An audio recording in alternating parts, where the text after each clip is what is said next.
네, 강프로입니다. 자, 한미반도체 보겠습니다. 일단 오늘 2% 정도 빠지고 22평도 이탈을 해 있는 그런 상황입니다. 여기서 뭐 아래에서부터 시작해가지고 뭐 추세선을 긋거나 뭐 그런 사람들이 있던데 이런 거는 그렇게 효용성이 없습니다. 기본적으로 이 정도까지 확장된 추세를 보인 종목은요, 22평도 수월하게 이탈할 수 있고 62평까지는 어느 정도까지 조정을 받을 수 있습니다. 근데 가장 중요한 건 외봉으로 떨어져 있다는 게 중요하고요. 무엇보다 한미반도체가 왜 이렇게까지 강한 움직임을 보였었는가, 이 부분이 아직 깨졌는가 안 깨졌는가가 중요합니다. 그 부분이 깨지려면 미국 시장에서부터 안 좋은 상황이 계속해서 벌어져야 되는데 지금 내용을 보잖아요. 그러면 어떤 식의 상황이 나오냐면 이게 뭐 미국 그 시가총액 상위 순위로 보시면 됩니다. 뭐 중간중간에 뭐 조금씩 빠진 게 있긴 한데 대표적으로 우리가 알만한 기업들은 시가총액 상위 한 10개 기업 안에 다 포진돼 있기 때문에 이 구간에서 우리가 어떻게 봐야 되는지 딱 그 내용만 판단하면 되는 겁니다.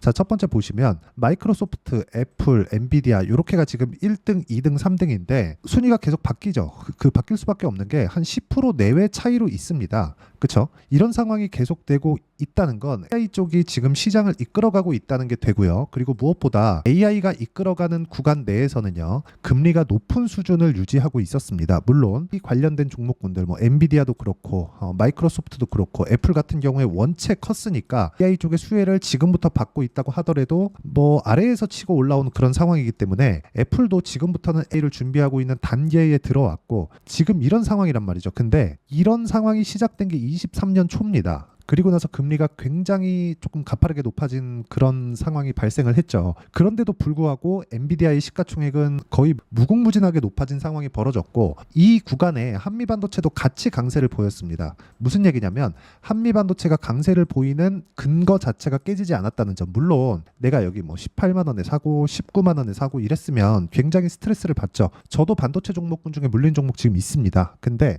이런 상황이 벌어지는 구간 내에서는 내가 맨 앞단에서 강세를 보였었던 종목이 깨져 나가는지 안 깨져 나가는지 그 부분만 체크를 하시면 되고 지금은 그런 상황이 아니라는 점, 이게 가장 중요합니다. 그리고 이 구간에서 제가 맨 앞단의 기업들을 보라는 건 주식시장의 특성 때문에 그렇습니다. 주식시장은 가격이 먼저 반영을 하고 가격이 반영하는 과정에서 뒤에서 실적을 확인하는 과정을 지속적으로 거쳐가거든요. 근데 지금 실적을 확인하는 그런 과정에서 실적이 안 좋게 나오더라도 문제가 될 만한 건 엔비디아밖에 없습니다. 근데 지금 미국 시장에서 그쵸? 지금 제가 굳이 미증시 이야기를 드리는 건 한미반도체를 보면서 미증시를 반드시 봐야 되기 때문에 그렇습니다. 한미반도체가 강세를 보였었던 이유가 AI 때문이고 지금 AI를 이끌어가는 게 미증시의 영향하고도 거의 뭐 막대한 영향을 미치고 있기 때문에 그런데 이걸 보실 때 어떻게 보셔야 되냐면 미국 시장에서 엔비디아는 무조건 실적이 잘 나와야 됩니다. 그런데 엔비디아의 실적이 잘 나오려면 마이크로소프트나 구글, 메타, 알파벳, 여기 구글이죠. 이런 쪽이 실적이 엔비디아보다 좋을 리가 없겠죠. 왜? 엔비디아 쪽에서 사가는 게 GPU. 그렇죠? AI 반도체고 이 반도체가 요즘에 너무 비싸게 팔다 보니까 이런 쪽의 실적에 대한 영향을 다른 기업에서도 받기 때문에 그렇습니다. 근데 이런 부분에 대한 기대치를 애초에 낮춰놓습니다. 자, 그러면 기대치가 낮아지는 만큼 시가총액 상승이 더뎌지고 그러면 그럴수록 엔비디아는 앞으로 실적이 좋아지는 부분을 반영하면서 주가가 먼저 올라갔고 지금 이런 상황이 됐기 때문에 실적, 절대적인 실적치만 봐서는 마이크로소프트나 애플 이 두 개의 기업에 비해서 엔비디아 실적, 그 절대적인 실적치가 좀 많이 부족한데 지금 3위까지 올라온 이유가 요걸 보고서라도 알 수 있는 거예요. PER 보면 마이크로소프트는 47배 나오고요. 애플 같은 경우에 35배가 나옵니다. 근데 엔비디아는 100배죠. 그렇죠? 100배. 즉 엔비디아에서 지금 시가총액을 달성하려면 100년을 벌어야 지금 시가총액을 달성한다는 겁니다. 근데 엔비디아의 성장성이 꺾일 때까지는 이 정도의 유지가 가능하다. 지금은 단지 일시적인 이슈에 의해서 본다고 보시면 되고 무엇보다 지난 주말을 거쳐오면서 바이든하고 트럼프하고의 뭐 토론에 관련된 조금 그런 이슈가 있었죠. 이걸로 인해서 뭐 미국에서도 뭐 밑에 보면 뭐 금융주나 그런 것들이 있는데 금융주 쪽에 조금씩 뭐 몰려 들어가는 좀 그런 영향이 조금 있어요. 근데 이런 부분도 일시적일 수밖에 없는 게, 아니 금리가 올라가면 올라갈 때 금융주가 위험하다고 하고 지금은 금리가 올라갈 수도 있다고 하니까 금융주가 오히려 뭐 더 좋다고 얘기를 하고, 이런 식의 상황이 돼버리잖아요. 그냥 하나로 딱 귀결시켜서 보면 주식시장은 철저하게 성장주 위주로 움직입니다. 이런 부분 반드시 기억을 하시고, 지금 한국 시장에서 가장 큰 성장 요인을 가지고 있는 건 한미반도체와 하이닉스입니다. 근데 두 개 같죠. 근데 이 두 가지가 지금까지 말씀드렸었던 미증시의 상황과 같게 움직이고 있다. 즉 미증시에서 어느 정도 조정을 보이더라도 한국 시장에서 하이닉스도 그렇고 한미반도체도 그렇고 적당한 조정을 보이겠지만 뭐 적절하게 지나가는 그런 움직임이 나올 거다. 이 정도 보시면 됩니다. 근데 이런 과정에서 이평선의 뭐 기울기나 각도 이런 부분이 완만해지면서 이격을 조절해가는 그런 상황이 있습니다. 근데 최근에 삼성전자가 올라오면서 시장의 종목이 많이 줄어든 그런 상황이 있기 때문에 저도 최근에는 매매하는 과정에서 약간 좀 까다로운 게 사실입니다. 자, 그렇다고 하더라도 최근에 어떤 정도의 매매를 했는지 그 내용부터 한번 체크를 해보면, 예를 들어서 오늘 같은 경우에는 제가 신규 매매나 그런 부분이 현대글로비스 말고는 없었습니다. 근데 이 내용을 한번 보면 대한전선 같은 경우에 보세요. 제가 어느 구간에 매매를 했는지 보시면, 그렇죠, 밑에 쭉 내려보면 5월 24일은 2% 손절을 했지만 여기 5월 14일 같은 경우에는 정확하게 올라가는 부분에 공략한 결과 25%의 수익 구간을 만들어냈죠. 그리고 이 부분에 대한 내용을 제가 여기 소통방에서 모두 공유를 해드리고 있고, 오늘 같은 경우에는 매매가 없었습니다. 그리고 여기 보시면 뭐 태성과 같은 그런 종목인데 뭐 최근에 급락을 하고 있지만 올라가는 구간에서 공략했을 때 50% 정도의 수익 구간, 그리고 뭐 3월 달 같은 경우에 뭐 자람 테크놀로지나 그런 종목을 보더라도 올라가는 종목을 공략했을 때 75% 정도의 수익 구간을 만들어냈다는 점이 중요하니까 무조건 우리는 가격 확인하고 매매를 하고, 가격 확인하는 과정은 제가 여기 소통방에서 모두 함께 공유를 해드리고 있습니다. 자, 그래서 구독과 좋아요 눌러주시면 입장 가능하니까 누르고 들어오시면 되고요. 상단에 있는 전화번호로 구독 또는 소통이라고 문자 보내주시면 소통방 입장 링크를 순차적으로 공유를 해드리도록 하겠습니다. 어떤 식으로 공략을 해야 되는지 그 실전 사례에 대해서 이야기를 드린 거고, 자, 확인해야 될 부분은 그겁니다. 올라가는 부분에서 공략을 했다. 즉 강한 종목군들, 비싼 종목을 공략하자. 그러면 이 내용에 맞춰서 우리가 한미반도체 보면 제가 왜 이렇게까지 이야기를 드리고, 미증시에서도 제가 시가총 순위별로 보죠. 그러면 순위별로 봤을 때 뭘 본다는 거예요? 강한 종목군들 위주로 본다는 거죠. 이렇게 강한 종목군들 위주로 봤을 때 꾸준하게 수익을 낼 수 있습니다. 물론 매매하는 것마다 내가 한 번도 손절하지 않는다 이런 상황은 나오기 어렵겠죠. 매매하는 과정에서 손절하는 구간이 나올 수 있습니다. 근데 내가 봐야 되는 단 한 가지 내용은 미래 가치는 무조건 선반영된다. 가격단에서, 즉 가격이 올라가야 앞으로 좋아질 만한 내용이 있다는 겁니다. 호재를 찾아다니지 말고 가격을 찾아다니면 되고요.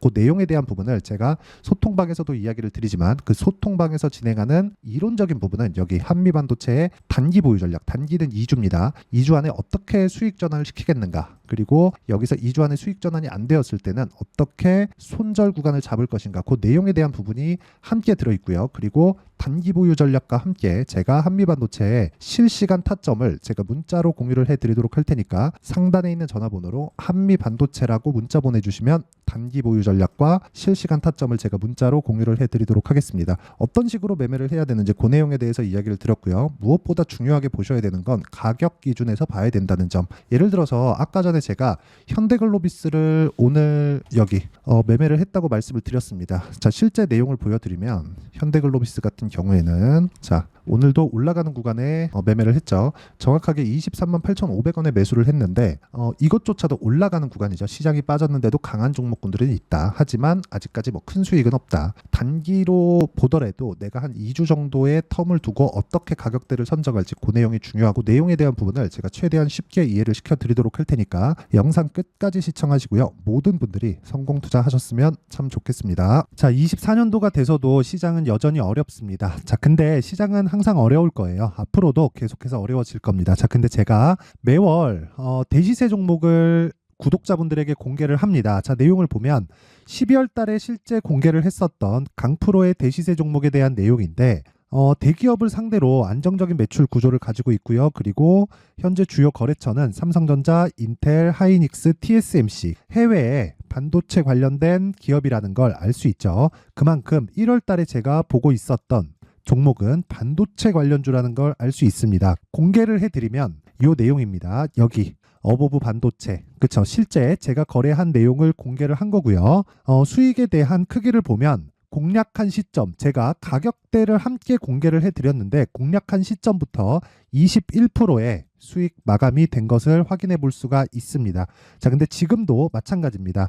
지금은 어떤 이슈가 있을까요? 2월 달에 발표한다는 기업 밸류업 프로그램이 있죠. 근데 그걸로 인해서 지금 2월 달에 발표한다고 이야기가 나온 상황이고요. 무엇보다 우리가 생각해야 될 내용은 한 가지입니다.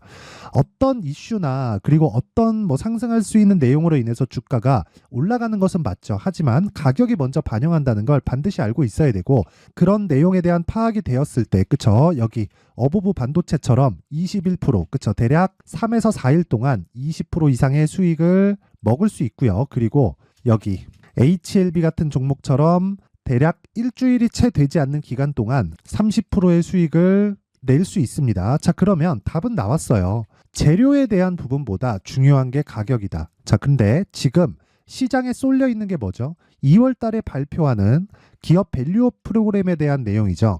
자, 그러면 우리가 이쪽에다가 지금 집중을 해야 될까요? 그 내용을 한번 보겠습니다. 기아차의 차트를 보면요. 1월 24일 날 정부단에서 입김을 불어넣은 이후에 시세가 강하게 발생한 것처럼 보이지만 애초에 12월 달부터 신고가를 달성했다는 걸 확인할 수 있습니다. 자, 그러면 우리가 스케줄을 따져봤을 때 우리가 어디를 봐야 될까요? 4월 달 총선을 봐야 됩니다. 드디어 때가 온 거죠. 4월 달 총선이 끝나면 그 뒤엔 뭐가 있죠? 대선 전국으로 들어갑니다. 그러면 우리는 4월 달 총선부터 시작해서 대선까지 이어질 수 있는 종목을 찾는 게 정말 중요합니다. 그게 정부 정책의 방향과 그리고 스케줄에 맞춰서 가는 거예요. 정치적인 상황에 따라서 주가가 움직이는 걸 우리는 수도 없이 많이 봐왔기 때문에 스케줄에 맞춰서 가는 게 지금으로서는 답이 될 수 있습니다. 그리고 무엇보다 어느 정도의 시세를 내는지 그 첫 번째 단계인 상황을, 그쵸? 제가 12월 달 밝혀드렸었던 대시세 종목으로 이미 공개를 해드렸기 때문에, 그쵸? 어떻게 제가 매매를 했는지까지 다 보여드렸습니다. HLB처럼, 그쵸? 31.9% 걸린 시간은 4일밖에 되지 않죠. 이 종목을 제가 가격과 그리고 어떤 종목인지를 애초에 12월 달부터 공개를 한 겁니다. 자, 그러면 지금도 마찬가지예요. 앞서서 제가 말씀드렸었던 23년도에 했었던 여러 가지 종목들이 있죠. 한미반도체 같은 종목들도 여기 소통방에서 모두 공개를 해서 실제로 10,000원부터 60,000원까지 상승한 내역이 있고요.